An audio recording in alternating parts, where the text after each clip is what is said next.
Welcome to Radiant Midweek. Here we go.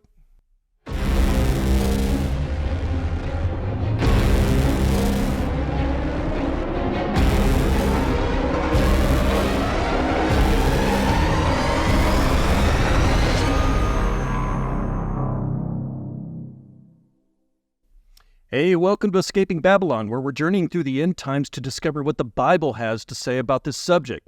Now, there's a couple of goals that we always keep to. The first is we want to remove some of the silliness that's entered the end times conversation and get to what truly matters. But we also want to help you understand that the Bible is a reliable source for prophecy and that it can be trusted in this end times conversation. Jesus wanted us to know and to warn us about some things about the end times that we needed to be aware of, and we need to pay attention to those things. They left the clues, they left the story in the scriptures so that we would know. If you're enjoying the study, do me a favor and hit the like button, subscribe to the channel, even make helpful comments below. This helps us get the word out to a larger audience on a subject that I believe is super important for our times, and I hope you think so too. Got a lot of ground to cover today, so let's dive in. There's a passage we often hear at Christmas time, whether it's on a Christmas show on TV or maybe we hear it in a Christmas pageant, but I'm guessing you've probably heard this verse before somewhere, and it's from Isaiah chapter 9. It says this, "For unto us a child is born, for unto us a son is given, and the government will be on his shoulders. He will be called Wonderful Counselor, Mighty God, Everlasting Father, and Prince of Peace. Of the greatness of his government and peace there'll be no end. He will reign on David's throne and over his kingdom, establishing and upholding it with justice and righteousness from that time on forever." Now, this is so important to understand about biblical prophecy, in particular Israel, which is what end times prophecy is focused on. Israel was awaiting their anointed Messiah, the anointed king who is coming. In fact, we would say that in Orthodox circles today, they're still awaiting the Messiah because they rejected Jesus as their king. But they longed for it. Everything about what they believed, why they existed, and how they understood the future centered around this future king who would bring justice and righteousness to the earth. And this is so interesting because it's so different oftentimes from what we run across in American Christianity. In American Christianity, it's not always centered and focused on bringing heaven to earth. All too often, it's focused about getting me to heaven and flying away. But for a Jewish person, even still today, their story involves bringing heaven to earth, bringing this king down who will conquer the evil in the world, put it to rest, and he will establish his eternal kingdom from David's throne in Israel. So everything is centered around this future king who would rule the world with righteousness, justice, and truth. And when Jesus showed up, it's important to know that this Messiah fever, this desire for this king was high-pitched. Number one, because Israel was occupied by a foreign government. They had been occupied by Rome for a little over half century at this point, and they were longing for their Redeemer to set them free, to be an independent country again, to rule the world. And they had already experienced some failed messiahs at this point, and so the frustration was mounting. Where is this long-promised king that the prophets foretold about, and they were promised for many centuries before?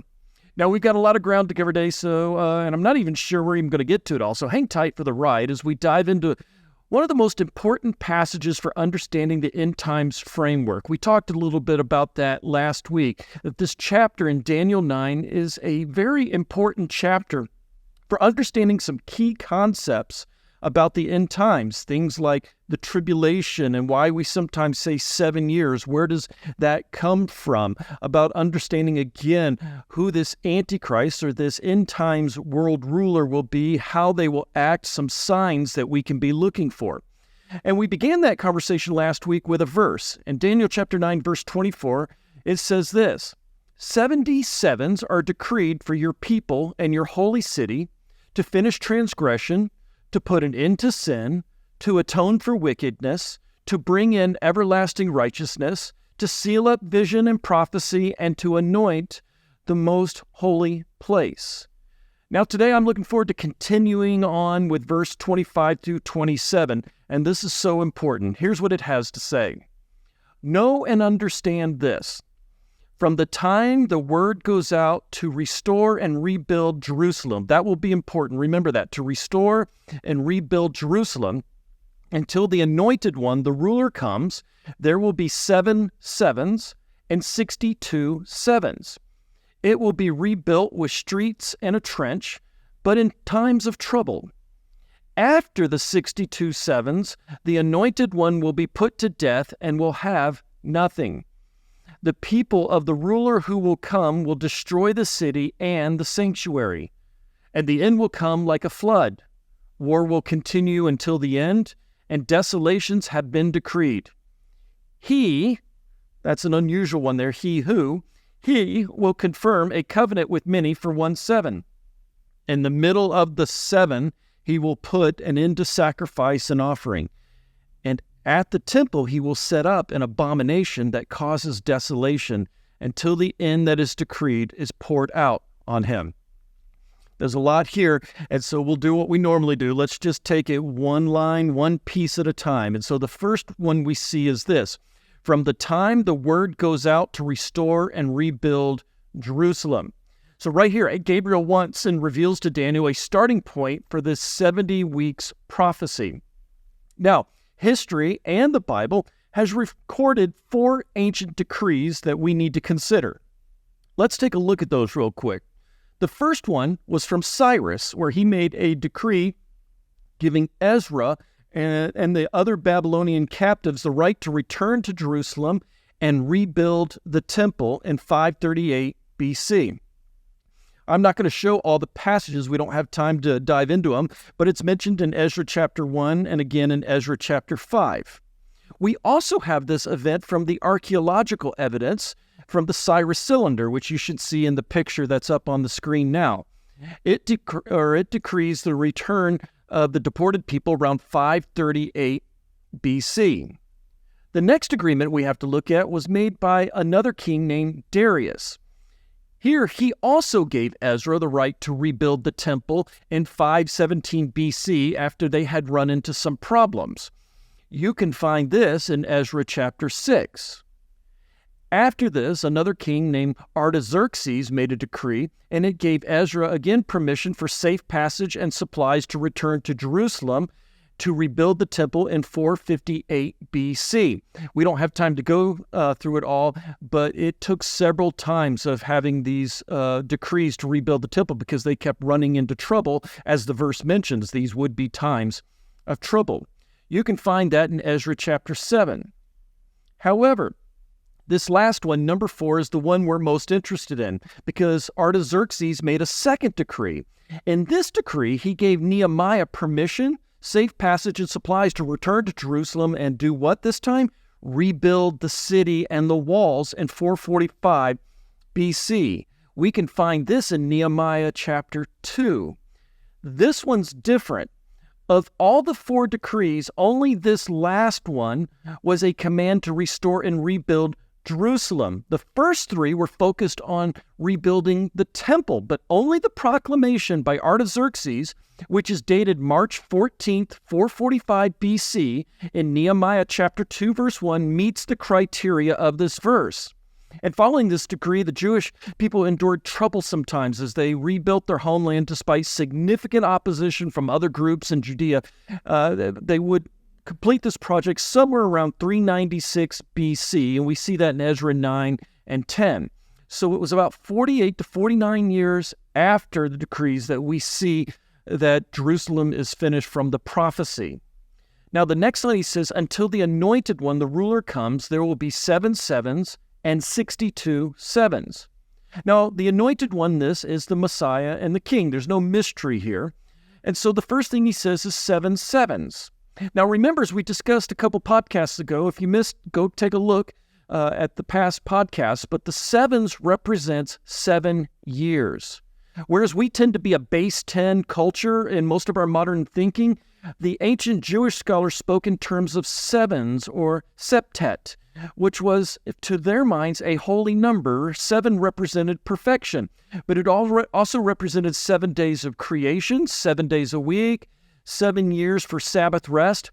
Even more so, after the 7 sevens, which would be 49 years, there is supposed to be what's called a year of Jubilee. And we don't have time to cover all of what that means today, but it's a fascinating topic, and I encourage you to dive in your own personal study time.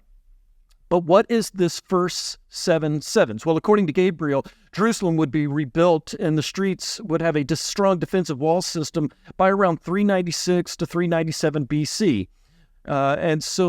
But the completion of it would occur around 445 BC, so it would be finished 48 to 49 years later, which it comes out to 7 sevens.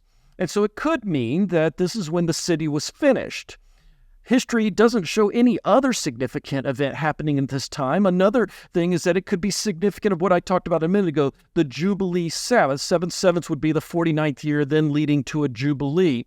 And remember, this is important. It's not something to disregard completely, because the very reason, one of the primary reasons that the Jews were conquered by the Babylonians and taken into exile for 70 years was that they had not observed the 7-year Sabbaths for over 490 years, and therefore essentially owed God 70 Sabbaths. And so he made 1 year for each of the Sabbaths missed. The truth is, though, we're not entirely sure what it means in this passage. It's another one of those mysteries, and you can decide which way you lean on that. After that, it's 62 sevens. Now, this is the time period between rebuilding Jerusalem and the coming king. What's interesting about this time, a lot did happen, but largely not too long after that, the Lord was quiet for about 400 years. The last book of the Old Testament is Malachi, and it was written around 430 BC. But after that, the Lord was very quiet with Israel until Jesus showed up on the scene. And yet, a lot of important things happened during this time. The Maccabean struggle with Antiochus, which we talked about in a previous podcast, happened during this time, and that's where we get Hanukkah, for instance. And they had to take back Israel in a war that lasted several years, and many, many lives were lost. And it's also during this time then that Rome conquered Israel. And when Jesus came to the earth, Rome was still in charge of Israel and would ultimately end up, as we've talked about more than once, destroying the temple and Jerusalem around AD 70. So Gabriel's message to Daniel was simple and striking. Now, I'm going to go ahead and just say this. We're going to be doing some math today, and I know that's not everybody's favorite thing. But if you stick with me and we get through all the details, you're going to see something truly amazing. This is so exciting. Hang on for the ride. But we've got to do a little bit of math to make our case as we build it here to help you understand just how precise this prophecy is and why it is so important. And again, why the Bible can be trusted as a source for prophecy in our modern times. So if we take some of these numbers, the 7 sevens and 62 sevens, we get 69 groups of 7 years. If we multiply 7 by 69, we get 483 years. Important to understand, whether we're talking about with Daniel or even in the book of Revelation, a prophetic year, according to the Jewish calendar, true in Daniel's day, but it is true even in when John writes Revelation, a prophetic year is 360 days. So 483 years times 360 days gets us 173,880 days. This is an important number, so hang on to that for just a moment. But let's pull some of this together. Artaxerxes started his reign in 465 BC. The decree to rebuild Jerusalem was given on the first day of Nisan, the 20th year of Artaxerxes. We know that date from history. That date is March 14th, 445 BC. Something else we know is Jesus started his ministry in the 15th year of Tiberius. We read that in Luke 3:1. Now, Tiberius started his reign in AD 14, according to historical records. Therefore, Jesus' ministry started in AD 29. Now, with the help of modern lunar software, there is some amazing stuff out there that can look back and calculate what the skies looked like hundreds, thousands of years ago. And we do know, for instance, that Passover and what we call Easter now, but was based upon the lunar calendar and the position of the moon. So based on what we understand about how they determined when Passover was each year, we can calculate the exact date of ancient Passovers. And what we know from this time period is Jesus' triumphal entry into Jerusalem is April 6, AD 32. And what's important, because many of us know that as Palm Sunday in our modern times, it would have been referred to that back then, but what we know, this time when Jesus rode into Jerusalem on a donkey was the only time we have in Scripture that he formally presented himself as a royal king. Jesus deliberately arranged this event to present himself as the Messiah. We see this in Mark 11 as he marched into Jerusalem. Jesus welcomed praise at this time, Luke 19, verses 38 through 40, and he would not allow them to silence it. We see that in Luke 5:14 and 8:56. Jesus also made special reference to that important day in Luke 19, 41 through 42, which we'll get to in a bit. But what we see here is from 445 BC to AD 32, there are 476 years in the Julian calendar. And this is important. That's part of what makes this difficult and why we're doing the math, is that there were multiple calendars going on at the times. There was the Julian calendar, which is a 365-day calendar. There is the Jewish calendar, which is a 360-day calendar. These days, we use our own calendar, which is kind of 365 days, but we include leap years in it. But for them, they used a Julian calendar, which is a Roman calendar, to get our modern days. So let's do some conversion here. 476 years times 365 days equals 173,740 days. Adjusting for the difference between March 14th, that's when Artaxerxes made his decree, and April 6th, which is when we know Passover was that year, adds 24 days to our calculations. Also, during this period of 476 years, there would have been 116 days of leap years. Therefore, the total number of days from March 14th, 445 BC to April 6, AD 32, and the differences with the Hebrew calendar and the Julian calendar, you can see here that we take the 173,740 days, the 24 days in the calendar year that we need to calculate for, and then the 116 leap years, and this comes to 173,880 days. We've seen that number before. Remember up above, and I said, don't forget that number. And so according to the calendar, Daniel told us there would be 173,880 days between the decree and the arrival of Messiah, the Prince.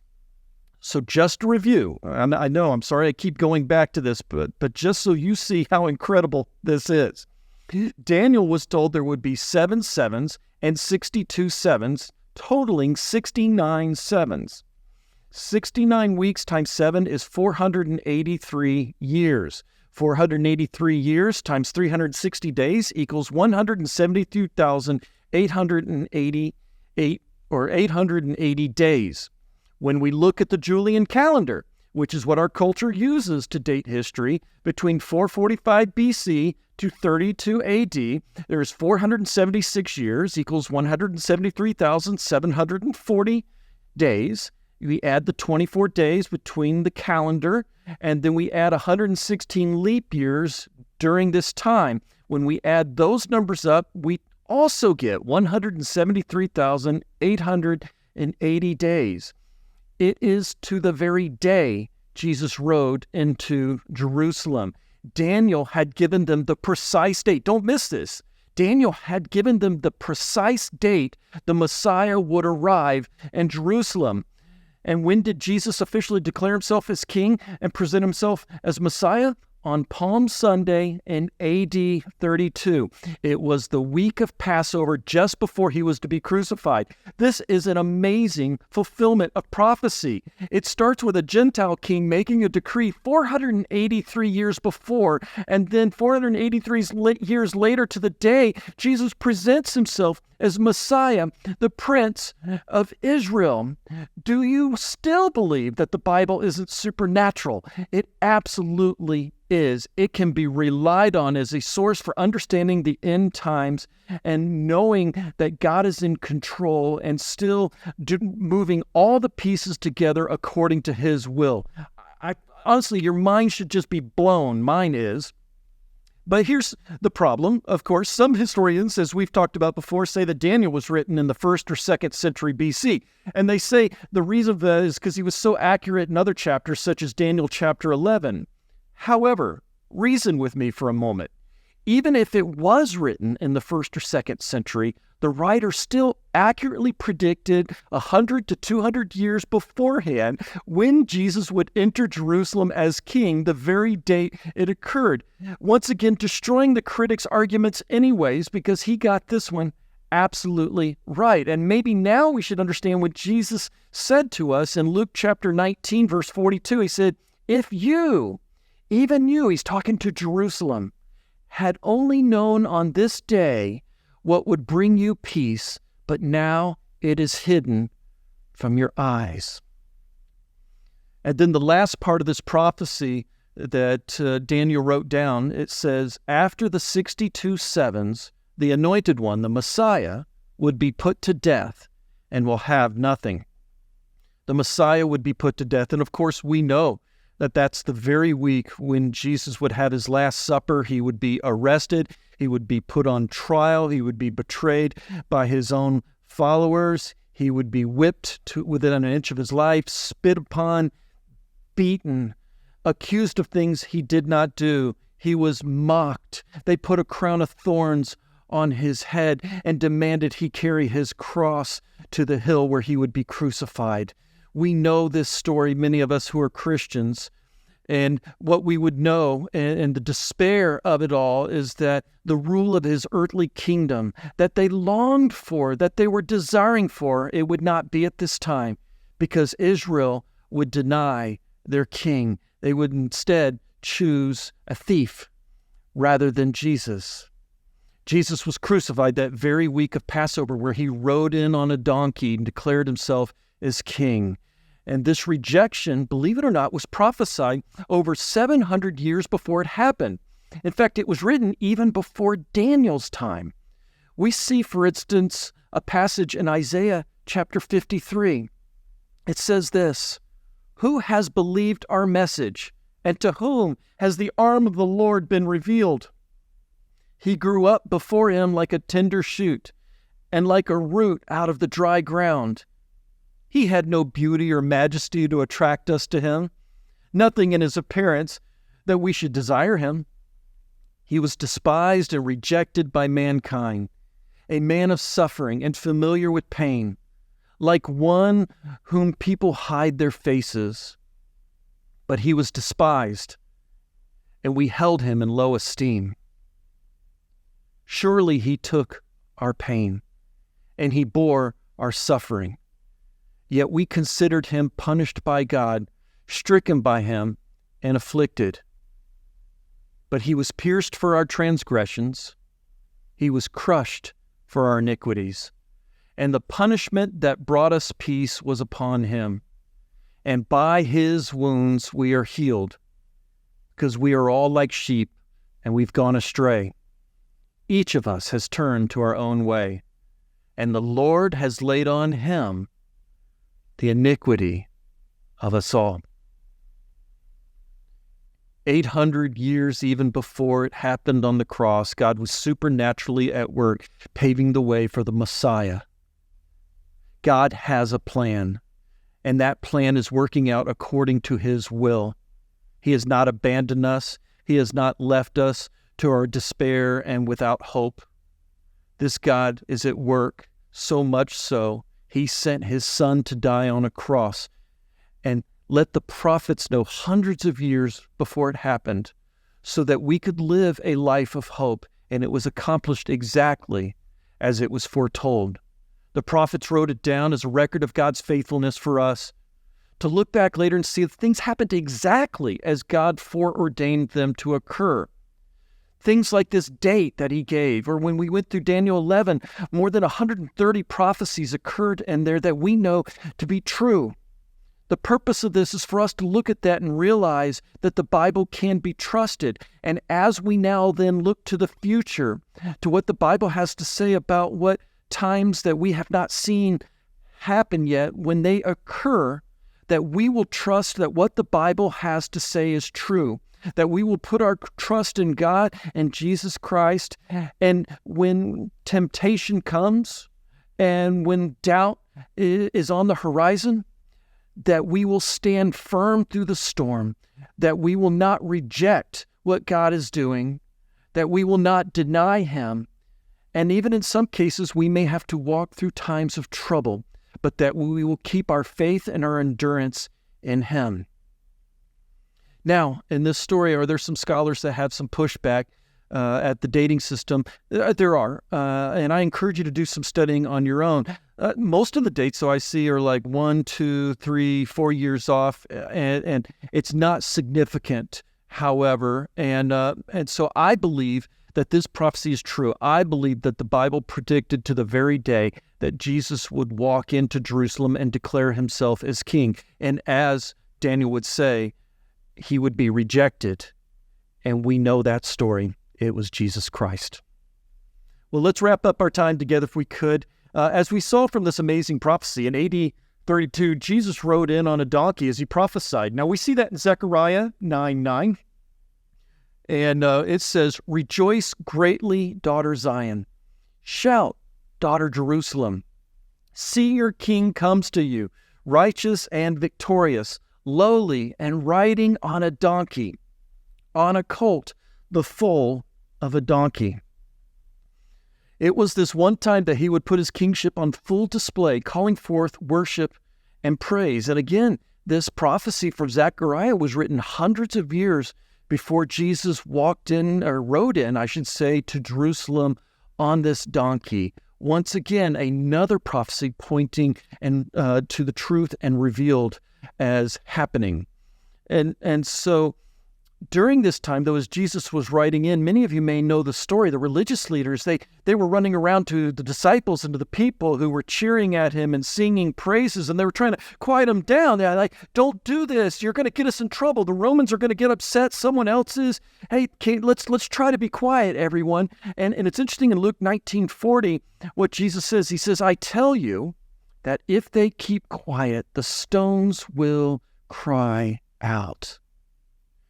And what we've been told several times in the Bible is that all creation praises their King. All creation cries out. The universe is full of the music of God, that it worships the Almighty. And Jesus is saying, listen, if they keep quiet, the stones are going to cry out. You can't keep this quiet. You can't stop the Messiah. This is God's plan. And so I ask you, will you give Jesus honor and praise? To worship means to bow down and to serve. Do you bow down to Jesus as King? Do you serve Him? Will you cry out to Him and sing the praises of His name? Can you declare Him as King? We've mentioned this verse before in a couple other podcasts, but I keep wanting to reiterate it because it's so important. It's Romans 10:9. It says, if you declare with your mouth Jesus is Lord and believe in your heart that God raised Him from the dead, you'll be saved. Now, Lord, throughout the New Testament, means King.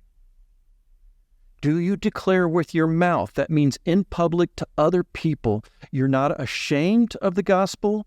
You're not afraid of what other people think. Do you publicly declare Jesus Christ is your King? I hope you do, because Jesus Christ is coming back again, and He's looking for those that are His servants, that are His family, that are His friends. Will He find you amongst those who boldly declare He is King and believe in your heart that God raised Him from the dead? I hope He does. Let's continue the conversation next week. I'm looking forward as we dive into this 77s again. We're going to change gears a little bit, and we're going to talk about a future time, someone that we oftentimes call the Antichrist. And look a little bit about what he does and what we can learn from this. So I'm excited, heading into the future next week a little bit. So come back. Again, we post every Wednesday. If you want to learn more about Radiant Church, it's radiantonline.org. We've got 2 services each Sunday at 2 campuses, and you can go to the website to find out more. We'd sure love to see you. Thanks for joining us. Have a great week.